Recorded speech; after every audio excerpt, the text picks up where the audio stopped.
All right, welcome to another episode of the MMA Fight Game Podcast. I am fired up to have baby Jalin Joe Johnson on the call. He has a massive fight against a stalwart in Western New York MMA, an OG Brandon Heh.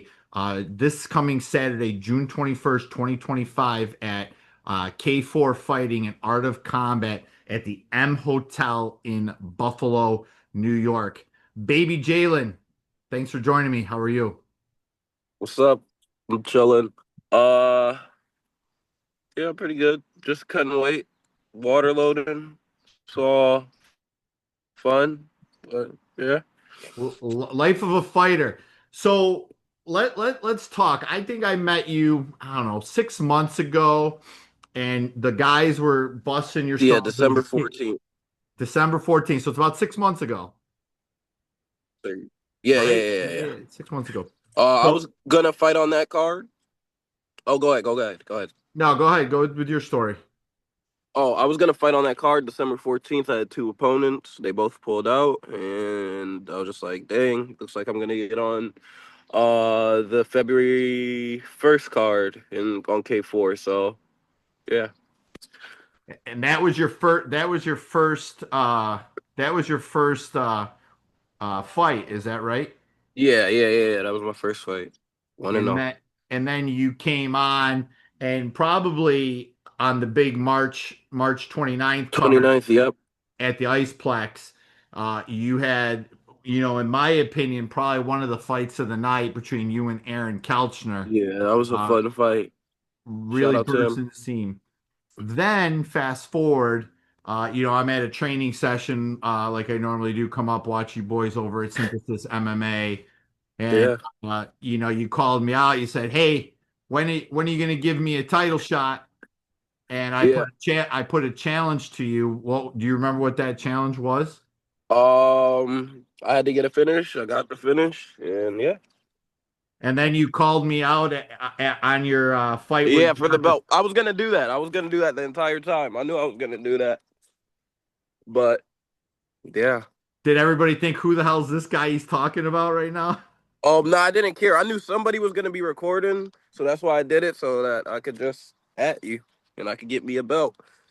I love it. And you kind of broke the news before anyone else really knew that I ventured to greener pastures, matchmaking and working with the K4 fighting out of Buffalo as well. Yeah, You kind of scooped me as well, so I guess it's par for the course, right?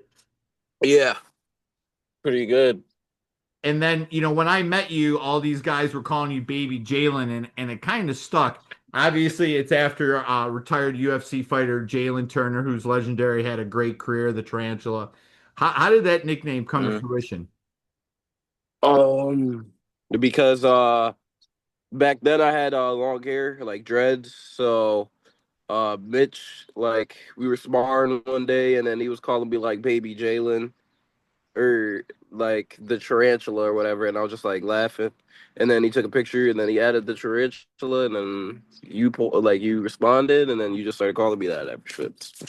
Yeah, So and I'm assuming that's Mitch White, who's fighting John Lopez on the same card for the yes, sir. 135, which, if you're a fan of local, regional MMA, the fight between you and Brandon Hay, Mitch White and John Lopez, it's as good as you can get Mhm. locally for sure. Really? Yeah. I think his fight is gonna be even better than mine, but shoot, Yeah, I mean, yeah. you are surging, you are active, you are surging. What got you into mixed martial arts?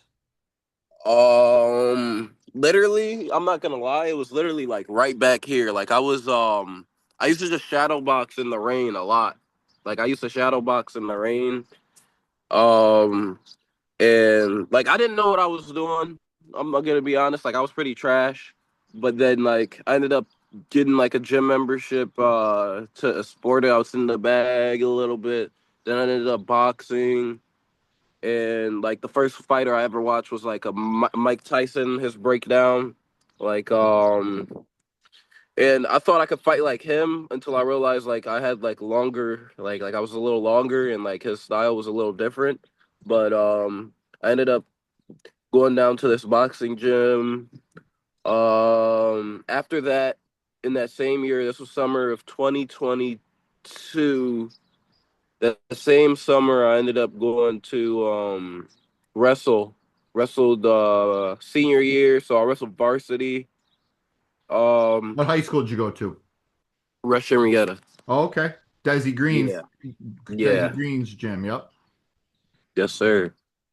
Yeah, then I ended up wrestling, and then one of the guys from my wrestling class, I mean, from training wrestling and everything, he ended up like his dad owned a jujitsu gym, so I ended up training jujitsu there, and then I ended up going to synthesis one day, and like I noticed that there was like a higher level there, like with the guys, so I ended up training there for a while, and then I ended up becoming my gym, and that's basically how that started. Gotcha. And, Synthesis Martial Arts, owned and run by Casey Lamb, who's truly an Yeah, OG in New York MMA. One of John Jones's first training partners, corners, as well. That's how legendary. And then you have some stud coaches. You have your coach John Piersma, who had a dominant performance at Combat FC yes, sir. this past Friday. Kevin Carrier, who is just a wealth of knowledge and gets the sport, gets you guys, and I've seen firsthand him truly breaking stuff down on a one-on-one session when I've watched you guys. Yeah. Seeing a higher level, what does it mean, training with those guys? You have Mitch White, you have Jason Schmelz, you have Dominic Angelista, you have Ian Schwartzmark, Yeah. Tristan Bray. The list is long and distinguished. I know I'm missing a bunch of the guys. Yeah, yeah, Jesse yeah. Pastore, another one. Yeah. What do you mean training with those cats? Judah It's Rouse. something I think it's something different about the gym, to be honest. Like I think like of course the talent is there with everybody, but I think the gym in general, like there's something that gym has that just gives these guys like this power. I'm not gonna lie. I think it's like it's pretty cool to be in that gym too, because it's not a lot of guys like in Rochester. I think we got the best gym, and it just shows every time because like John, what he just fought on road to UFC like September, had surgery, and then like a few months or like a long time later ends up just finishing a guy in like a pro promotion, in a like good pro promotion, and that was like fucking crazy. I'm not gonna lie. Like you could just tell there's a difference when it comes to like us and other gyms. Yeah, that performance was definitely slick. Going into this Saturday, June 21st at the M Hotel for K4 Fighting and Art of Combat. What's your expectations going into the bout with Brandon Heh? I've been slowing down my striking this camp. I didn't really have like a lot of time. It was a quick turnaround, but I'm not mad at it because everything happens for a reason. So, I've been slowing down my striking and I'm picking my shots. So, if I do connect and touch him, he will go down. Okay. But I'm not worried about his wrestling. I fought three wrestlers, so we could go to the ground. My jiu-jitsu is good. I'm not worried about it. So, it is what it is. I think it's going to be a good fight, a fun fight. He's coming back with something to prove. He just lost to my boy Santino, so yeah, Yeah, and you guys have your teammate Jason Schmelzer also fought him. Has he given you any yeah, tips or advice? Obviously, don't give away any training secrets yeah, yeah, or yeah. game plan, but has Jason helped you in that preparation as well? Jason, in general, I think he's just had bad luck with his fights. But Jason, in general, I think that he's a really high level, and he should have been had a belt. And he's actually made me these like 5 or 6 months since the year started, from like December to like him just winning the fight, and like us sparring, drilling, training together. Like he just made me way better. And I feel like if he was to fight Brandon again, he would beat him. But it's just my turn and my time. About a year ago, this they fought on FCP. Um the same day, I believe. If not like but anyways, my bad.